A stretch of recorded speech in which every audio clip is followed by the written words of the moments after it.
అస్సలామలైకుం వరహమతుల్లాహి వబరకాతహు. Hi viewers, ఎలా ఉన్నారు? బాగున్నారా? ఇక్కడ చూడండి, నేను చికెన్ దమ్ బిర్యానీ ఈ రెసిపీతో అయితే మీ ముందు వచ్చానండి. ఇది కచ్చా గోష్ దమ్ బిర్యానీ అంటాం కదా, అది అథెంటిక్ స్టైల్లో. ఇది మా స్టైల్లో చేస్తున్నానండి చికెన్ దమ్ బిర్యానీ అనేది. ఇక్కడ చూడండి, 2 కేజీస్ చికెన్ అయితే తీసుకున్నాను. 2 కేజీస్ చికెన్కి మనం 2 కేజీస్ రైస్ అయితే ఇక్కడ తీసుకుంటున్నాము. ఇక్కడ ఈ చికెన్ని మంచిగా వాష్ చేసి అందులో సాల్ట్, ధనియా powder, garam masala, red chilli powder, కొంచెం పసుపు యాడ్ చేయాలండి. రెడ్ చిల్లీ పౌడర్ నేను తక్కువ యాడ్ చేస్తున్నాను, ఎందుకంటే ఇది గ్రీన్ చిల్లీస్తో దీని ఫ్లేవర్ అయితే మంచిగా ఉంటుంది. నేను గ్రీన్ చిల్లీస్ పేస్ట్ చేసి ఒక 3 స్పూన్స్ దాకా గ్రీన్ చిల్లీస్ యాడ్ చేస్తున్నాను స్పైసీ కోసం. అందులో 1 లీటర్ పెరుగు అయితే యాడ్ చేయాలి అండి. ఒక 2 స్పూన్స్ ఆయిల్ యాడ్ చేయండి. ఆయిల్ యాడ్ చేసి మంచిగా మొత్తం మిక్సప్ చేయండి. రెడ్ చిల్లీ పౌడర్ మీరు తక్కువ పెట్టి గ్రీన్ చిల్లీస్ ఎక్కువ పెడితేనే టేస్ట్ అనేది మంచిగా ఉంటుంది ఈ బిర్యానీలో. నేను నేర్చుకున్న బిర్యానీలో ఈ బిర్యానీ అయితే నా ఫస్ట్ బిర్యానీ అండి. బిఫోర్ మ్యారేజ్ కుకింగ్ నేర్పిస్తారు కదా, మా మమ్మీ నేర్పించిన బిర్యానీ అయితే ఇది. దమ్ బిర్యానీ, కచ్చి దమ్ బిర్యానీ అయితే ఇది. అంటే అఖ్ని బిర్యానీ, ఫ్రై పీస్ బిర్యానీ ఇలా ఉంటాయి కదా, సో ఆ బిర్యానీస్ కూడా వచ్చు. బట్ ఫస్ట్ బిర్యానీ అయితే ఈ బిర్యానీ అండి నాకు. ఇది దీంట్లో ఇప్పుడు మనం ఒక 2 స్పూన్స్ అల్లం వెల్లుల్లి పేస్ట్ అయితే యాడ్ చేసాము ఇక్కడ. యాడ్ చేసి మంచిగా మిక్సప్ చేయండి. ఈ పెరుగులో మొత్తం మంచిగా ములిగేంత వరకు ఉండాలి పీసెస్. అలాగా మ్యాగ్నేషన్ చేసి మనం మినిమం 1 అవర్ దాకా పెట్టాలండి. అప్పుడే ఈ బిర్యానీకి మంచిగా పీస్ అనేది మంచిగా ఉడికి మంచి ఫ్లేవర్ఫుల్గా చాలా టేస్టీగా ఉంటుంది. లేదు మీకు టైం లేదంటే అట్లీస్ట్ ఒక హాఫ్ అన్ అవర్ అయినా పెట్టండి. బట్ 1 అవర్ పెడితే ఏమవుతుందంటే ఫ్లేవర్స్ అనేది మంచిగా వస్తాయి దానికి. ఇప్పుడు దీని మీద ఒక మూత పెట్టి ఒక 1 అవర్ సైడ్లో పెట్టేయండి. ఇప్పుడు ఆల్రెడీ నేను బియ్యంని, బాస్మతి రైస్ని వాష్ చేసి half an hour before soak చేసి పెట్టాను. ఇప్పుడు ఇక్కడ చూడండి, వాటర్ పెట్టుకున్నామండి బాయిలింగ్కి. అందులో మనం బిర్యానీస్కి ఎలా అయితే గరం మసాలాస్ ఉంటాయో, హోల్ గరం మసాలా, షాజీరా, లవంగ్ పట్ట, బిర్యానీ ఆకు, మిరియాలు, అవి ఏమేమి ఉంటాయో అవన్నీ సాల్ట్ వేసి చక్కగా బాయిల్ అవ్వనివ్వండి. అందులో మనం 70% దాకా రైస్ అనేది కుక్ అయ్యేలాగా చూసుకోండి. ఇక్కడ నేను 2 కేజీస్ సపరేట్గా చేస్తున్నాను అనమాట.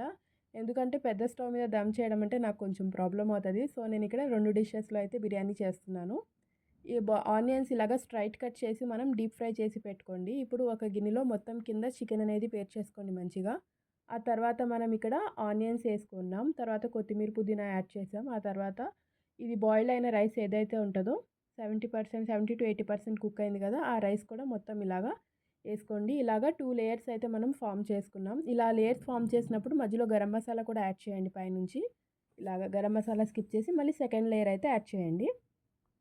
చికెన్ అనేది మంచిగా ఉడుకుతుందండి, ఏమీ ప్రాబ్లం లేదు. చికెన్ ఉడకదని చెప్పి కొంతమంది అనుకుంటారు, బట్ ఏమీ లేదండి. మనం ఆల్రెడీ పెరుగు వేసి పెట్టాం కాబట్టి మంచిగా ఉడుకుతుంది. ఇక్కడ చూడండి, నేను తర్వాత పైన లాస్ట్ టాపింగ్ మీద అయితే నేను ఫుడ్ కలర్ అండి, ఫుడ్ కలర్ ఏదైతే ఉంటుందో అది ఒక హాఫ్ కప్ మిల్క్లో యాడ్ చేసి అది యాడ్ చేసాము. గరం మసాలా స్ప్రింకిల్ చేసాము. ఒక 2 లెమన్స్ స్క్వీజ్ చేసి అది కూడా యాడ్ చేసాము. ఆనియన్స్ ఏదైతే మనం ఫ్రై చేసామో ఆ ఆయిల్ ఏదైతే ఉంటుందో ఆ పావు కప్ ఆయిల్ ఉందండి, ఆ ఆయిల్ కూడా ఇందులో యాడ్ చేసాము. యాడ్ చేసి స్టార్టింగ్లో ఫుల్ మీద ఒక 5 మినిట్స్ పెట్టండి. 5 మినిట్స్ తర్వాత మొత్తం సిమ్ చేసేసి స్టవ్ సిమ్లో ఒక 20-25 మినిట్స్ పెట్టండి. ఇంకోటి ఏంటంటే మనకు డేక్షి కరెక్ట్గా మ్యాచ్ అయ్యే ప్లేట్, దమ్కి పెట్టే ప్లేట్ కరెక్ట్గా ఉంటే దానికి ఇలాగా కాటన్ క్లాత్ పెట్టి దమ్ పెడితే మనకి స్టీమ్ అనేది బయటికి వెళ్ళదు. సో మీరు పిండి కలిపి పెట్టడం అట్లా ఏం చేయక్కర్లేదు. స్టీమ్ అనేది లోపల ఉండేలాగా చూసుకోవాలి అంతే.